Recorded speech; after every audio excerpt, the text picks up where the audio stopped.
China का दिया हुआ एयर डिफेंस सिस्टम HQ-9। तो इनका HQ-9 नींद की गोलियां लेके सो रहा था। अपने भाड़े के टट्टू पाकिस्तान को भारत से भिड़वा देता है। इसमें दरअसल कंधा तो पाकिस्तान का था पर बंदूक चाइना की थी। नमस्कार। एक कहावत आपने सुनी होगी, दूसरे के कंधे पर रखकर बंदूक चलाना। यही कहावत चीन ने चरितार्थ कर दी है भारत और पाकिस्तान के संदर्भ में। पहलगाम हमले के बाद भारत ने जो जवाबी कार्रवाई पाकिस्तान पर करी और एक युद्ध जैसी स्थिति, बल्कि एक युद्ध ही हो गया। हालांकि औपचारिक रूप से भारत ने युद्ध का ऐलान नहीं किया, पर वो युद्ध ही था। तो जो भी युद्ध चला, देखिए इसमें दरअसल कंधा तो पाकिस्तान का था पर बंदूक चाइना की थी। बिल्कुल सही।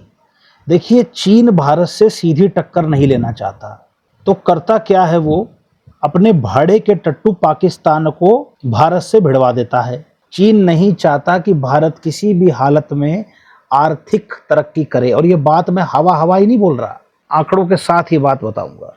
देखिए, यूनाइटेड नेशन के WESP world economic situation and prospects की एक रिपोर्ट का अपडेट आया है, जो कि हर देश में, जितने भी देश हैं, सबके लिए ग्रोथ रेट, एक अनुमानित ग्रोथ रेट की रिपोर्ट जारी करती है। साल के शुरू में जनवरी में भारत के लिए उन्होंने 6.6% की ग्रोथ रेट प्रेडिक्ट करी थी, जो कि फिलहाल अभी कम करके 6.3 कर दी गई है।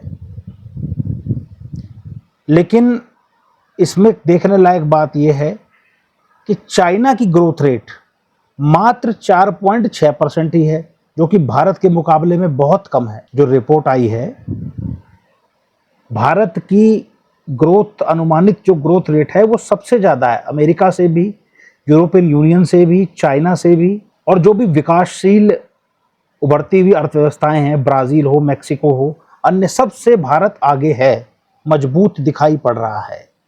यही बात चीन को हजम नहीं हो रही। देखिए, जब से टैरिफ वार शुरू हुआ है, चीन की मैन्युफैक्चरिंग की कमर टूटना लगभग तय है। रिपोर्ट में इस तरह की बातें भी उजागर हुई हैं। तो चाइना के पसीने छूट रहे हैं। असल दर्द चाइना का यहीं छुपा है।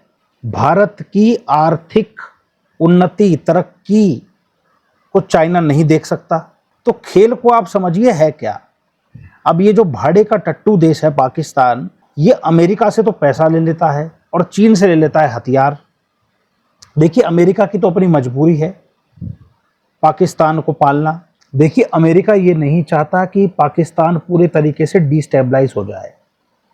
यदि ऐसा होता है तो चाइना फिर पाकिस्तान पे काबिज हो जाएगा, उसको अपनी एक कॉलोनी बना लेगा, जो अमेरिका किसी भी हाल में बर्दाश्त नहीं कर सकता। अब हम चाहकर भी IMF से पाकिस्तान का लोन नहीं रुकवा सकते, उसके भी टेक्निकल रीजंस हैं। IMF में जो कर्ज किसी भी देश को पारित होता है, वो वोटिंग के आधार पर होता है, और IMF में सबसे ज्यादा वोटिंग प्रतिशत अमेरिका का ही है। 16.49%, लगभग 16.5% वोटिंग शेयर है अमेरिका का, और भारत का है 2.76। देखिए, किसी भी देश को जब IMF कर्जा देता है, और वोटिंग प्रणाली में आप किसी के विपक्ष में वोट नहीं कर सकते, या तो आप किसी के पक्ष में वोट कर सकते हैं या वोटिंग से अलग रह सकते हैं। तो भारत वोटिंग से अलग भी रहा, और भारत ने IMF को अपना जो दुखड़ा था, जो चिंता व्यथा थी, सब सुनाई कि भाई तुम्हारे दिए हुए पैसे से तो ये भारत में आतंकवाद फैलाता है। तो बस आप ये समझ लीजिए, जो भाड़े का टट्टू है पाकिस्तान, इसलिए इसको हर बार लोन मिल जाता है और चाइना से हथियार मिल जाते हैं। हालांकि चाइना की किरकिरी पूरी दुनिया में हो रही है।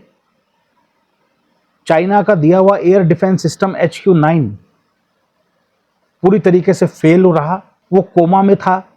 भाई, ये तो पूरी दुनिया में देखो, पाकिस्तान किसी बात से भी झुठला दे, किसी बात को भी मना कर दे कि भारत ने तो कुछ किया ही नहीं, लेकिन एक बात तो बिल्कुल मना नहीं कर रहे, वो भी जो भारत ने 7 मई